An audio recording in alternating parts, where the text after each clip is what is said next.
আমাদের জীবনটা যেন কারো ক্ষতির কারণ না হয়। অন্যের মুখে হাসি ফুটাইতে যদি আপনি আমি ব্যর্থ হই, কারো চেহারায় কারো চোখে যেন আপনার আমার অন্যায়ভাবে চোখের পানির কারণ না হয়। মনে রাখবেন, রব্বুল আলামিন নিজের হক মাফ করতে রাজি, কিন্তু রব কখনো বান্দার হক মাফ করে না। বান্দা যতক্ষণ মাফ না করবে, রব্বুল আলামিনও কখনো তাকে মাফ করবে না। অনেক জান্নাতে যাওয়ার মতো ইবাদতে যোগ্য ব্যক্তিও হাসরের ময়দানে ধরা খেয়ে যাবে জিব্বার কারণে, হাতের কারণে।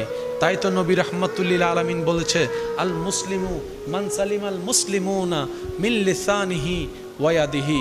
ও আমার ইমানদার ভাইয়েরা, একটু চেষ্টা করলে কঠিনটাও সম্ভব। কারণ বান্দা যখন চেষ্টা করে নিজেকে পরিবর্তন করার জন্য, তখন সেই বান্দার জীবন চলাকে সহজ করে দেন স্বয়ং রব্বুল আলামিন নিজেই। সুবহান।